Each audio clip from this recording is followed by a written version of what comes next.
Black Beauty, by Anna Sewell. Chapter 8. Ginger's story continued. The next time that Ginger and I were together in the paddock, she told me about her first place. After my breaking in, she said, I was bought by a dealer to match another chestnut horse. For some weeks he drove us together, and then we were sold to a fashionable gentleman, and were sent up to London. I had been driven with a bearing rein by the dealer, and I hated it worse than anything else, but in this place we were reined far tighter, the coachman and his master thinking we looked more stylish so. We were often driven about in the park and other fashionable places. He never had a bearing rein on, don't know what it is, but I can tell you it is dreadful.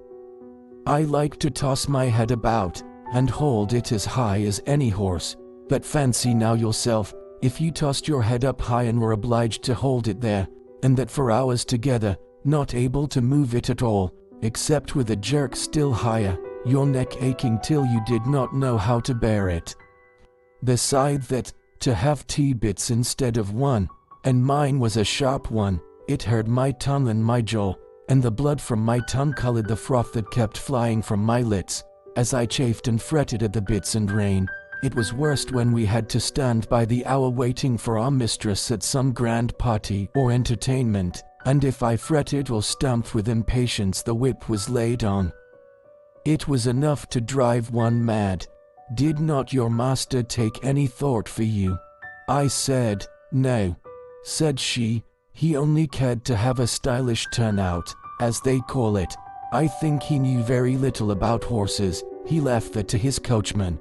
He told him I was an irritable temper, that I had not been well broken to the bearing rein, but I should soon get used to it. But he was not the man to do it, for when I was in the stable, miserable and angry, instead of being soothed and quieted by kindness, I got only a surly word or a blow. If he had been civil, I would have tried to bear it.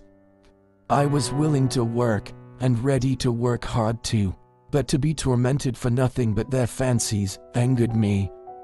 What right had they to make me suffer like that? Beside the soreness in my mouth and the pain in my neck, it always made my windpipe feel bad, and if I had stopped there long, I know it would have spoiled my breathing. But I grew more and more restless and irritable.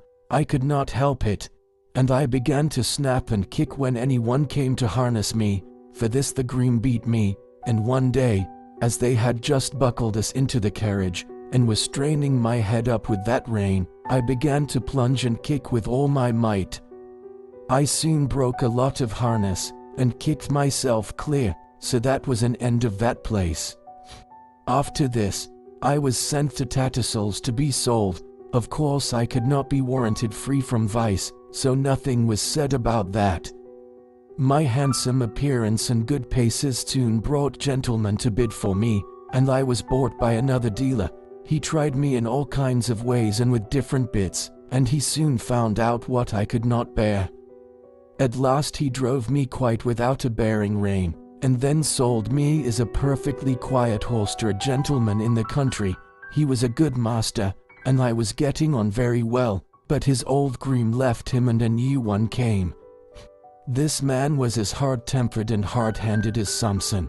He always spoke in a rough, impatient voice, and if I did not move in the stall the moment he wanted me, he would hit me above the hocks with the stable broom or the fork, whichever he might have in his hand. Everything he did was rough, and I began to hate him. He wanted to make me afraid of him, but I was too high mettle for that, and one day when he had aggravated me more than usual, I bit him, which of course put him in a great rage, and he began to hit me about the head with a riding whip.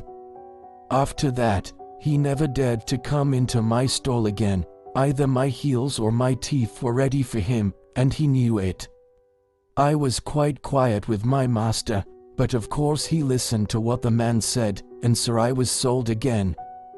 The same dealer heard of me and said he thought he knew one place where I should do well.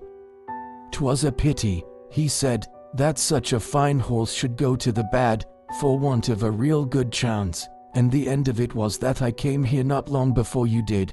But I had then made up my mind that men were my natural enemies, and that I must defend myself. Of course it is very different here, but who knows how long it will last.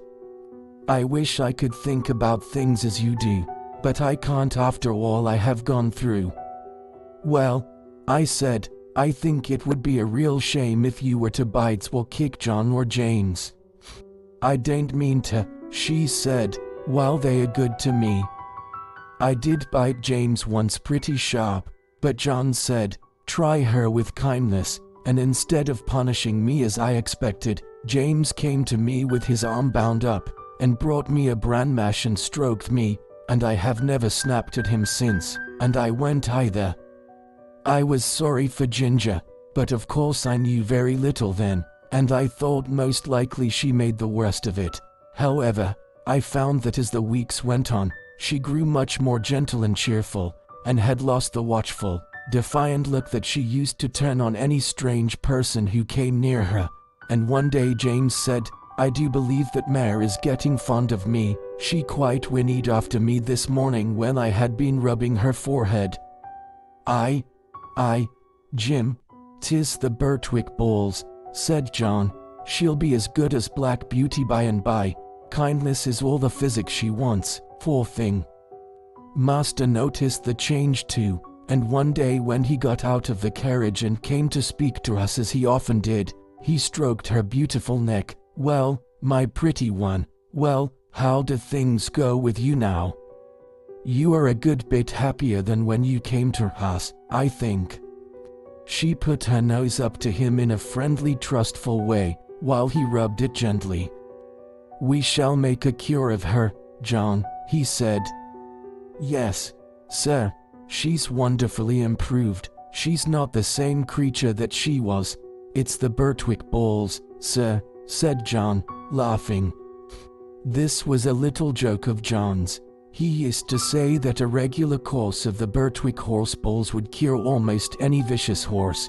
These balls, he said, were made up of patience and gentleness, firmness and petting, 1 pound of each to be mixed up with half a pint of common sense, and given to the horse every day.